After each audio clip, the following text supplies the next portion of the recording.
Hello, dear students. Today again we are discussing Ode to the West Wind by Shelley, P.B. Shelley, that was written in 1819. In my previous video that I named on YouTube, Ode to the West Wind, Interpretation, Introduction and Rhyme Scheme.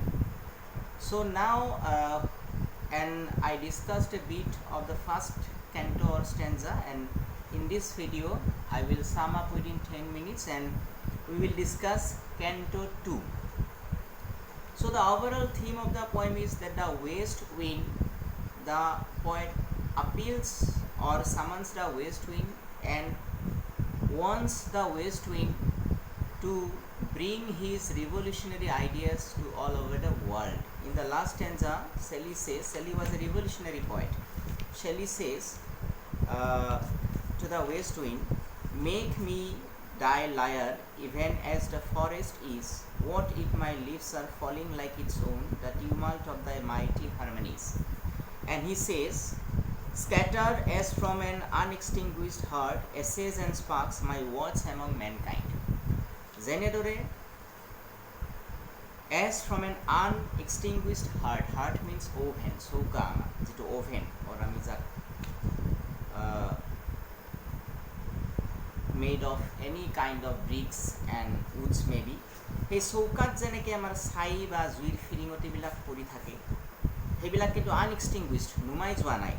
Thik tenedore kobiye west wind koise je thik west wind botahe jeneke sai aru juir firingoti bilak uruai loi jay. My heneke koise je my words among mankind, you also bring my words among mankind. Be through my lips to unawaken art, the art is sleeping, so bring my revolutionary ideas. So posimia botah jako koise je jenekoi tumi gosor guti bilak loi goi hebilak noi di dia, you bring them to the rivers, and the rivers bring them to the various lands, and directly also you drives the seeds to the land, and later on when the spring comes again it the seeds germinate into plants. Jetia spring ahe ako hebilak gos hoy hoine ঠিক তেনেকে তুমি যেনেকে গুটি বিলাক লৈ যোৱা সেইকাৰণে West উইন্ডক ইয়াতে ডেস্ট্ৰয়াৰ বুলিও কৈছে আৰু প্ৰেজাৰ্ভাৰ বুলিও কৈছে, যে ধ্বংসকাৰী আৰু সৃষ্টিকাৰী। ধ্বংস কৰিছে, গছৰ পাতবিলাক লৈ গৈছে, কিন্তু গুটিবিলাক নি আকৌ পেলাই দিছে। ঠিক তেনেদৰে the poet wants that you also bring my revolutionary ideas that I have written in my poems. যে মোৰ কবিতাত যিবিলাক বিপ্লৱী আদৰ্শ আছে সেইবিলাক লৈ গৈ বিভিন্ন ঠাইত বিলাই দিয়ে। ফৰাসি বিপ্লৱৰ ফলত শেলি বহু প্ৰভাৱান্বিত হৈছিল। He was influenced by French Revolution and also by the American Revolution. ফরাসি বিপ্লৱত কি হৈছিলে? বস্তুৰ দাম বহুত বাঢ়ি গৈছিলে, মনাৰ্কিৰ এগেইনষ্টত, ৰাজতন্ত্ৰৰ এগেইনষ্টত যুদ্ধ হৈছিলে, হয়নে নহয়? 16 লুই তেওঁক এক্সিকিউট কৰা হৈছিলে, আৰু তাৰ পাছত অৱশ্যে নেপোলিয়নৰ শাসন আহিল। কিছু কিছু a big deviation, the revolution took place, অকণমান বিপদগামী হ'ল বিদ্ৰোহটো। যিয়েই নহওক তাৰ প্ৰভাৱ ইংলণ্ডতো পৰিব বুলি আমাৰ মনাৰ্কিৰ, আমাৰ ৰাজতন্ত্ৰৰ খুব ভয় হৈছিলে সেই সময়ত। আৰু তেনেকুৱা এটা কাৰণত most probably this poem was written in 1819. In 1819, in the fall season of 1819, fall season মানে in the autumn season, late autumn season, শৰৎকাল আমি যাক কওঁ, তেতিয়া লিখা হৈছিল। আৰু 1819 আগষ্টত এটা ঘটনা হৈছিল, পিটাৰলু মেছেকাৰ বুলি কওঁ আমি। তাত মানে প্ৰায় 60,000 মানুহ তাত গোট খাইছিল। 60,000 people, more than 60,000 people or agitators or picketers gathered on that St. Peter's field to obtain their political rights.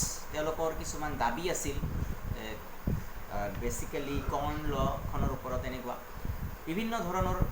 তেতিয়া মেজিষ্ট্ৰেটে কি কৰিছিল, হঠাতে আক্ৰমণ কৰাৰ কাৰণে অৰ্ডাৰ দিছিল, and many people died and many people injured. That is called Peterloo massacre. So just after the Peterloo massacre, Shelley wrote the Mask of Anarchy, য'ত non ভায়োলেণ্টৰ দ্বাৰা আকৌ যুদ্ধ কৰিবলৈ বিদ্ৰোহীসকলক উৎসাহ যোগোৱা হৈছিল।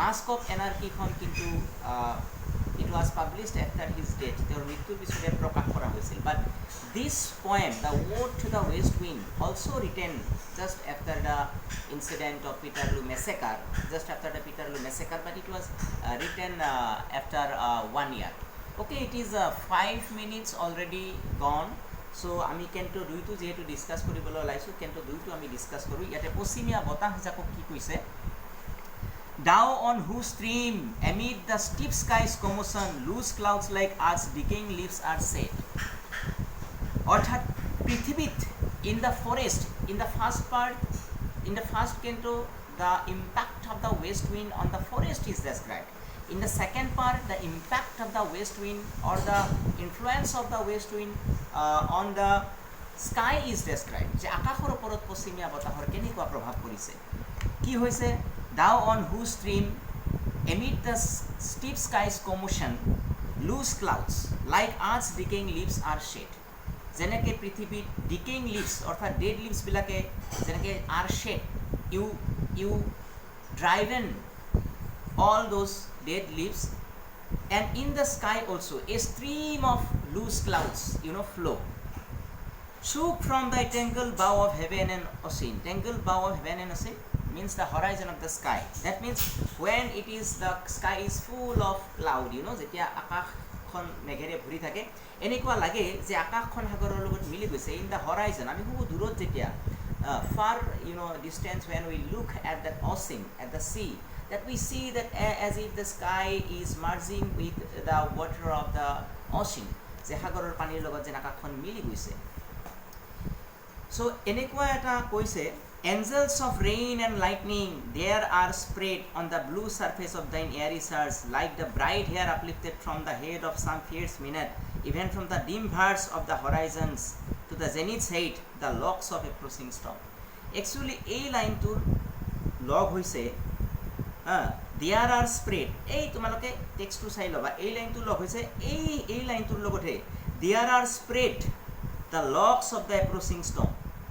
মাজত আমাৰ যেনে sentence Ram who is a football player is a good boy Ram is a good boy but Ram who is a football player so এই লাইনটো এইটো there are spread the locks of approaching storm এতিয়া মই ব্যাখ্যা কৰি দিছো now I am explaining you can understand with the text in front of your eye so there are spread on the blue surface of thine airy surge like the bright hair uplifted from the head so on the surface on the sky on the blue surface of thine airy surge means the airy power or the west wind on the blue surface that means because of the impact of the west wind the sky is blue so like the bright hair uplifted from the head of some fierce minad is or some pronounce it minad so minad they are the female fans I mean the fan বুলি কওঁ the female deities actually female fan of the Greek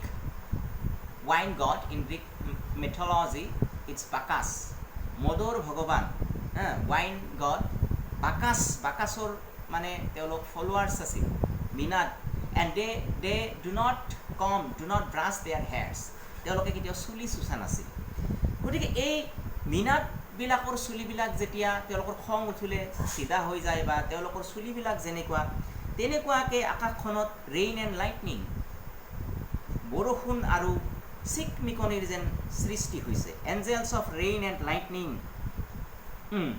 like the bride hair uplifted like simile metaphor all those rhetorical devices you have to see like the bride hair uplifted from the head of some fierce minad even from the dim verge of the horizon to the zenith side আৰু এইটো even from the hazy edge of the horizon আমি যেতিয়া horizon দেখো horizonৰ আকৌ hazy edge থাকিব পাৰে there may be hazy edge in every if you look directly into a long distance whatever you see at the end point there you can see a hazy an unconspicuous something so it is called from the very indistinct edge indistinct verge of the horizon to the zenith's height the highest point of the sky অর্থাৎ এই যেটো সাগৰৰ লগত লগলগা যেন যে হৈছে আকাশখন তাৰ পৰা একদম যদি আমি ওপৰলৈকে যাই থাকো আকাশলৈকে চাই আমি দেখিম যে প্ৰত্যেকতে এনেকুৱা হৈছে যে the locks of approaching storm locks means the signs actually এই যে চুলিবিলাক যেনেকুৱা জিলিকি থাকে, লাইটনিং আৰু ৰেইন, এনেকুৱা আশাৰ বতৰা জিলিকিছে। Again, thou darts of the dying air. Again, the poet calls the west wind the darts of the dying air. The dying air means the air is dying. It's autumn. So, in the last stanza, the poet says, in the last line perhaps, if winter comes, can spring be far behind? যদিহে winter আহে, আটামৰ পিছত winter আহিব কিছুদিন, তাৰ পাছত কিন্তু spring আহিব, আশাৰ বতৰা আহিব। চ' কবিও ভাবিছিল যে ইংলেণ্ডত ভাল পৰিৱেশ, ভাল এটা, the England will receive a good message, and the revolutionary is compared to the west wind. And and to which this closing night will be the dome of a vast sepulchre. Burial chamber, netot chali gom paba enekwa tar dome thake enekwa, aru tar burial chamber is a room, ei room tur opor ta dome.